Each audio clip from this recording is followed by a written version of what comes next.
They struggle, they found their way, they engage in whatever they engage in, and when they come back in the evening, at least they come back with something. So Kenya as a country, we are blessed with a hard-working population that amidst all the economic challenges, Kenyans, 90% of Kenyans will struggle at least to afford food on the table of their families. That is the gift that God gave us. If you have a population that is not hardworking, that doesn't work, that doesn't put much effort to ensure their family lives in a decent life, then that can be a tragedy for our country. But we appreciate, when I go to church, I appreciate God for giving us Kenyans who are hardworking. Amidst all whatever calamities, Kenyans will struggle, they will have at least food on the table for their families. As a member of parliament, I am serving my 7th year in the National Assembly, representing the people of Jivanjee. There are a few things that I've learned from the time that I entered the National Assembly.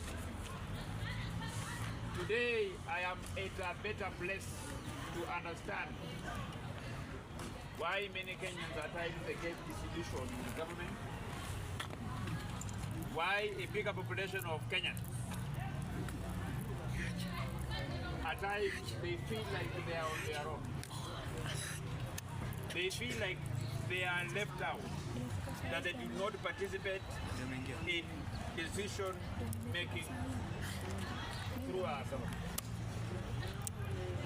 I understand better today why many Kenyans feel let down by members of parliament that they elect, because of a disconnect that I will be explaining shortly here. And I will give you the remedy on what I am doing, because I have a platform to identify the link, the problem that Kenyans are facing, and because you have given me an opportunity as your representative, it will be foolish of me if I just identify the problem without suggesting the remedy that I'm going to put in place to ensure that problem is solved.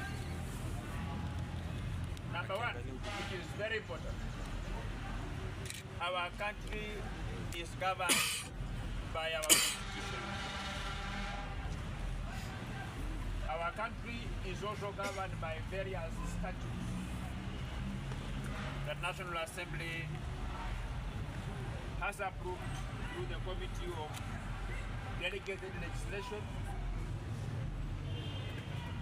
and the substantive laws, acts of parliament that we have passed as members of parliament. The suffering of Kenyans began from as far as when Kenya came into existence. The sufferings became more when our country was under the colonial rule or the colonial rulers. The suffering escalated.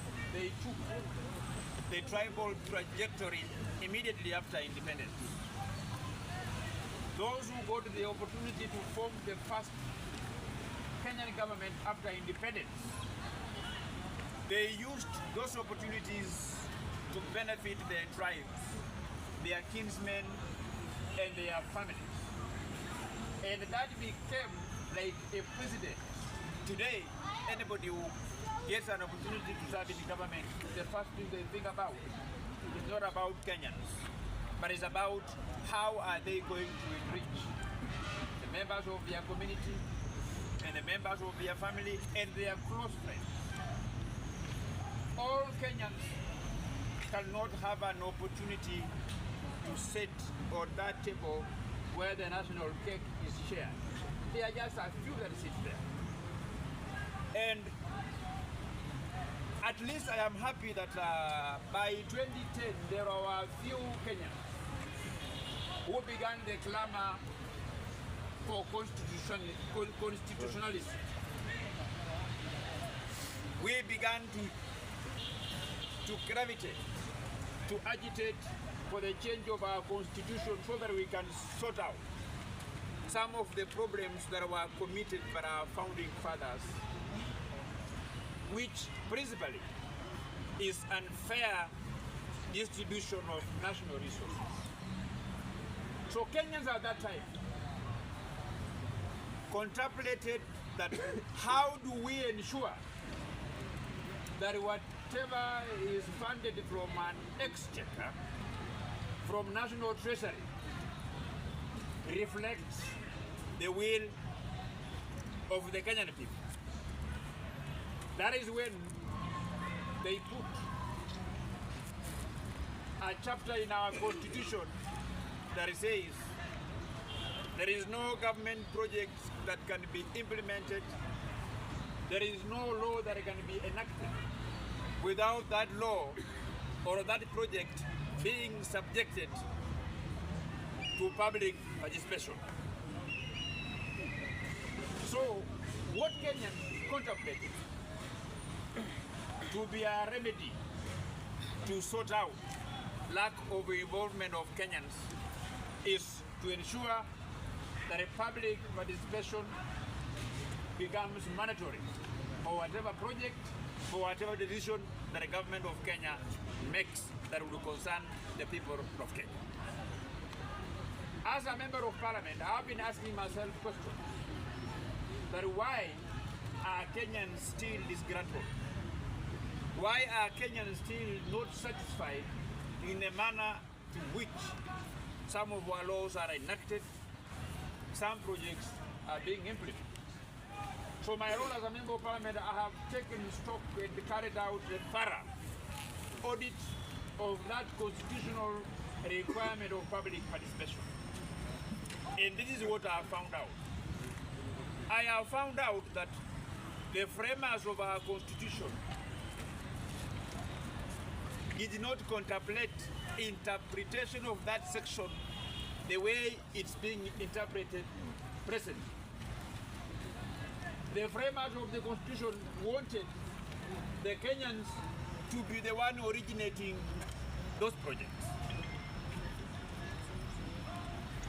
Public participation becomes meaningful if the Kenyans will be told that in the next coming year, we are going to have a 3 trillion budget for our country, and we have this amount of money available for development. You go to the people of Western Kenya, you ask the people of Western Kenya, what do you want the government of Kenya to do for you? You go to the people of Nyanza, you go to the people of Mombasa, the people of Central, everywhere. So that the Kenyans themselves are the one who will tell you that this is what we feel once done, our life would be better. What is happening now is ticking of boxes. A decision is made elsewhere in terms of which road we are going to construct, which hospital we are going to construct, what project we are going to do. Then a piece of paper is unveiled to a Kenyan in a church somewhere. Then you are told this is public participation. So there is no Kenyan who will say, don't proceed. They will just tick boxes, tick boxes. We will want to see a scenario, to see a country, to see our motherland, where the reports are published, that we live in a country that is divided into 47 counties. We live in a country that is divided into 2